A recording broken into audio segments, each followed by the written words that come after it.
សូមគោរពបងប្អូនអរគុណដែលមកកាន់ channel រក like ខាងនេះបាទឥឡូវខ្ញុំបានមកដល់ទីតាំងបង្ហាញរថយន្តរបស់ Mitsubishi តែក្នុងរថយន្ត X-Force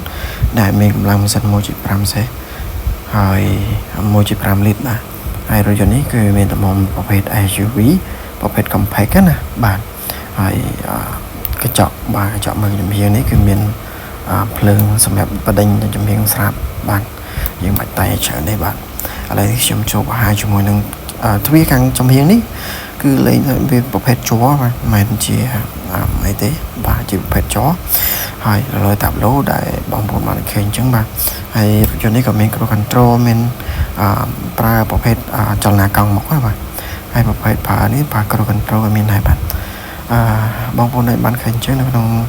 រថយន្តនេះប្រភេទ Smart Key បាទហើយជាពិសេសផងដែរនោះគឺក្រោយគឺប្រភេទ LED បាទគឺលុយមែនតើបាទប្រភេទនេះគឺ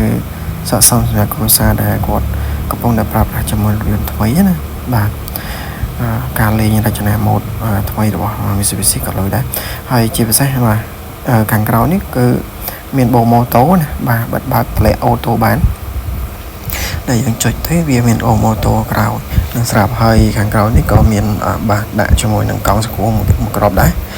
ហើយដូចបងមិនឃើញចឹងបាទ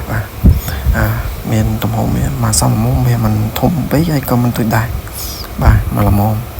ហើយនេះជាមួយខ្ញុំបង្ហាញនេះគឺបូម៉ូតូបាទសងខាងនៅម្ដងហ្នឹងហើយបាទហើយ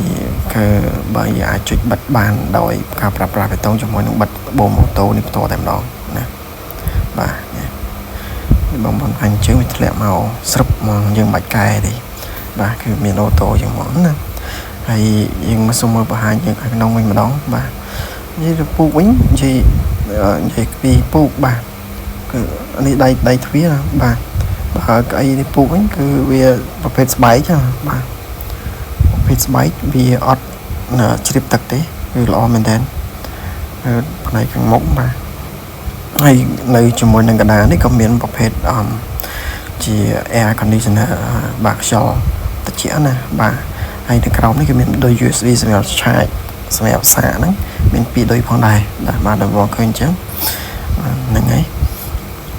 បង្ហាញពីអញ្ចឹងហើយកន្លែងនេះកន្លែងខ្ញុំដំបូងខ្ញុំរកកន្លែងឃើញកន្លែងណាទេកន្លែងកាច់កៅអីចោះទីផ្សេងណានោះបាទកាន់ខុសតាមពិតនៅចំហៀងនេះសោះបាទឡើយធ្លាក់មកហើយបាទយើងពេលសិនតែមានអវ៉ាន់ធំដុំហើយយើងអាចបត់កៅអីមកក្រោមនេះមកបាទវាធំសម្រាប់មកសម្រាប់គ្រួសារបាទមិនច្រើនពេកក៏មិនធំពេកដែរក៏អាចប្រើប្រាស់ជាមួយយន្តនេះផងដែរហើយមួយទៀតកៅអីខាងក្នុងនេះវានៅក្នុងរថយន្តនេះប្រភេទខាងមុខនេះមានLED សម្រាប់នេះហើយមាន wireless charge បាទនេះមិនញ័រសម្រាប់ចង្កឹះលេខវាណាក៏មានប្រាំង ABS ច្បាស់ហើយមានដូច USB ដូច USB ហើយជាមួយនឹងកតុយប្រៃណាបាទគឺមានហើយនេះកន្លែងដាក់ឧបករណ៍ឬដាក់ទឹកដៃអញ្ចឹងណាបាទវាធំមិនធំពេកទេមកល្មមបាទហ្នឹងហើយហើយយើងចូលក្នុងនេះអង្គុយអ្នកកម្ពស់ធំក៏អាចអង្គុយបានបាទ1.8 ម៉ែត្រចិត្តអីអាចអង្គុយបានបាទដំបូងស្មានតែ Smart Key ហ្នឹងតាមពិតនេះ Smart Key ណាបាទជាមួយនឹងចង្កេះលេខក្រោមនេះមួយតុង start ទេបាទហើយនេះកន្លែងឆ្លោះមុខណាឆ្លោះកញ្ចក់បាទយើងបើកចេញមកហ្នឹងអូខេបាទហ្នឹងឯងហើយកន្លែងនេះកន្លែងដាក់បេតុងអីផ្សេងដែរបេតុងបើកភ្លើងអញ្ចឹងទៅបាទមានអញ្ចឹងហើយនេះកន្លែងដាក់ផែនតាបាទអង្គដូចមិនឃើញអញ្ចឹងបាទដាក់ផែនតាណាបាទហើយ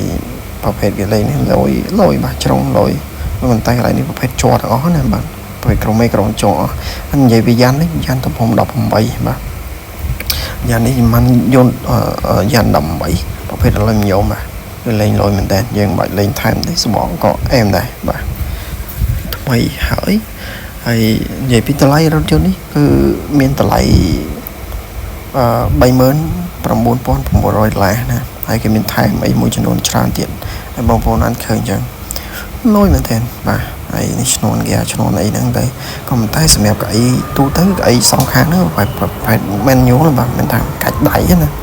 បាទហើយនេះគឺតម្លៃប្លុកម៉ាស៊ីនណាបងប្អូនអរគ្នាបាទម៉ាស៊ីន 1.5 បាទ ហើយវាទំហំប៉ុណ្ណឹងហើយនេះ ABS បាទ ABS នៅលើឡងនេះឡើងទឹកកញ្ចក់អញ្ចឹងទៅបាទនេះទឹកធុងទឹកស្គរណាបាទប្រភេទនេះហើយនេះកហ្គាវាបាទនៅមុខបាទ so បាទទំហំតូចមកសម្រាប់ពិនិត្យមើលវាបានហើយនៅពេទ្យខូលិនប៉បលេខបាទនេះពេញប្រាំងបាទពេញប្រាំងរថយន្តហ្នឹងហើយបាទដូចរថយន្តនេះទំហំល្មមសម្រាប់ការប្រើប្រាស់ហើយមើលទៅគឺស្អាតបាទស្អាតអាចប្រជែងមួយក្រុមហ៊ុនផ្សេងៗបានទៀតបាទទំហំនឹងថ្លៃប៉ុណ្ណេះបាទបងប្អូនស្រឡាញ់ពេញចិត្តអាចប្រើប្រាស់ជាមួយរថយន្តស៊េរីថ្មី2025របស់ Mitsubishi នេះបានបាទ